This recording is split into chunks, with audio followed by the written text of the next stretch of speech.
ఎలా ఉన్నారు? బాగున్నారా? అక్కయ్య, అన్నయ్య, తమ్ముడు, చెల్లెమ్మ ఎలా ఉన్నారు? బాగున్నారా?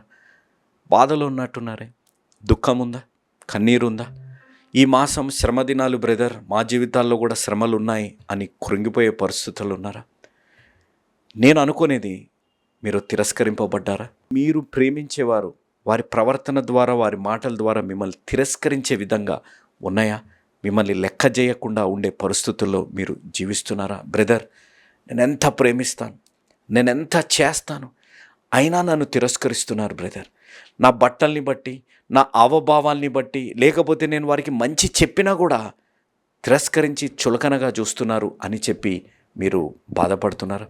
ఇలాంటి పరిస్థితుల్లో మీరుంటే ఒక్కసారి నేను చెప్పే మాట వినండి.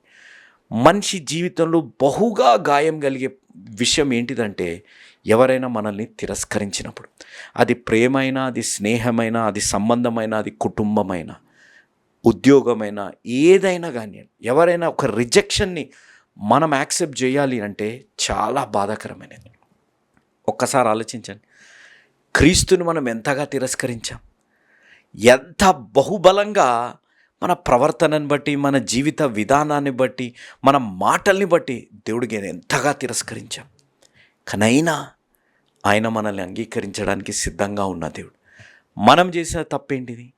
ఎవరైనా మనల్ని తిరస్కరిస్తే మనం ముఖం కూడా చూడం, వారి ఫోన్లు వేస్తాం, వారి మెసేజెస్కి కూడా రిప్లై ఇవ్వకుండా మనం జీవిస్తుంటాం.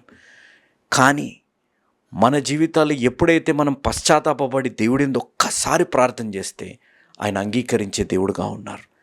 ఇన్స్పైట్ ఆఫ్ అవర్ రిజెక్షన్, మనం తిరస్కరించి లోకానుసారమైన జీవితాన్ని మనం జీవించిన ఒక్కసారి యేసయ్య దగ్గరికి వెళ్తే ఆయనని అంగీకరించే దేవుడుగా ఉన్నారు. ఈరోజు నీ జీవితంలో చెల్లెమాకయ్య, నువ్వు ఏ పరిస్థితుల్లో నీ సొంత వారు నిన్ను తిరస్కరించినా, నువ్వెంత మంచి కోరినా నిన్ను తిరస్కరించినా, నీ హృదయం విరిగి నలిగిపోయే పరిస్థితుల్లో ఉన్నా, ఒక్కటి గుర్తుపెట్టుకోండి, నిన్ను అంగీకరించే దేవుడు నీ తోడు ఉన్నారు అనేది గుర్తుపెట్టుకోండి. మన జీవిత విధానము, మన మాటలు, మన సంబంధాలు, మన లెక్కలేనితనం, లేకపోతే తల్లిదండ్రులను ఎదిరించే విధంగా మంచి చెప్పిన భార్య మాట వినకపోవడం, భర్త మాట వినకపోవడం, స్నేహితులు చెప్పిన ప్రతిరోజు దేవుని వాగ్దానం ద్వారా, ఆజ్ఞ ద్వారా, హెచ్చరిక ద్వారా, లేకపోతే సంఘంలో దేవుడు మాట్లాడుతున్నా మనం తిరస్కరిస్తాం. ఎవరిని తిరస్కరిస్తున్నాం? జీవం కలిగిన యేసు ప్రభువాన్ని. ఏం చేశారు యేసు ప్రభువారు? ఈ బొమ్మను చూడండి ఒకసారి. ఏదైనా హోటల్కి వెళ్తే బిల్లు తీసుకుంటాం, కొంతమంది క్షుణ్ణంగా చూస్తుంటారు, ట్యాక్సులు, సర్వీస్ ట్యాక్సులు చూస్తుంటారు, లేకపోతే అక్కడ వెయిటర్ ఛార్జెస్ కూడా చూసుకుంటూ ఉండి, అమ్మో ఇదెందుకు వేసారు, ఇది ఇయ్యండి అని అంటుంటాం. నేను కూడా కొన్ని మార్లు చూస్తుంటాను, ఏదైనా బుఫేకి వెళ్ళినప్పుడు, ఎక్కడికి వెళ్ళినప్పుడు సర్వీస్ ట్యాక్స్ వేశారు, స్టేట్ ట్యాక్స్, సెంట్రల్ ట్యాక్స్, మళ్ళీ ఇదేంటిది అని చెప్పి తీపిచ్చేస్తాను కూడా.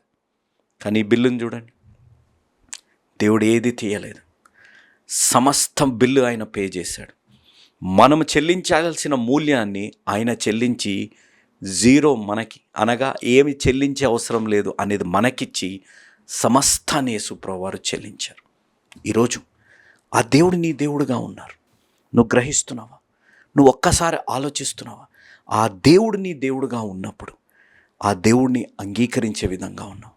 దేవుడిని మనం తిరస్కరిస్తున్నాం, కానీ ఆయన ఎల్లప్పుడూ అంగీకరించి ప్రేమించే దేవుడుగా ఉండాలని ఆశ కలిగి ఉన్నారు. ఆ అంగీకరించి ప్రేమించే దేవుడు నీ జీవితాల్లో ఉండాలని, ఆ ప్రేమని నువ్వు అనుభవించాలని యేసు అనుచరులనే కుటుంబం, మన ప్రియతమన్న, అనేకులకు ఆత్మీయ తండ్రి, మా కుటుంబానికి నాకు వ్యక్తిగతంగా ఆత్మీయ తండ్రిగా ఉండి గొప్ప పరిచర్య చేసి, వచనం వెంబడి వచ్చిన ధ్యానాలు రేడియోలో కంప్లీట్ చేసి, టీవీలో అనేక పుస్తకాలు వచనం వెంబడి వచ్చిన ధ్యానాలని పూర్తి చేసిన జోషన్న గారు స్థాపించిన యేసు అనుచరులనే కుటుంబం మీ కొరకు ప్రతిరోజు 4 పూటలు, ప్రతి శనివారం రోజంతా మీ కొరకు ప్రార్థిస్తాం.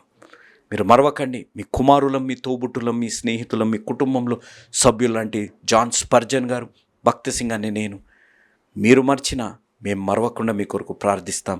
దేవుడు మీ జీవితాల్లో క్రీస్తు అంగీకరించే ప్రేమను అనుభవించే విధంగా దేవుడు మిమ్మల్ని నడిపించునుగాక. మీరెవరినైనా తిరస్కరించినా క్రీస్తు వలె ఆ ప్రేమతో ఇతరులను అంగీకరించే మనస్సును దేవుడికి అనుగ్రహించి, మిమ్మల్ని ఎవరైనా తిరస్కరించినా క్రీస్తు అంగీకరించినట్టు వారు తిరిగి మిమ్మల్ని అంగీకరించి మీ జీవితాల ప్రేమ వర్ధిల్లునుగాక. ఆమెన్.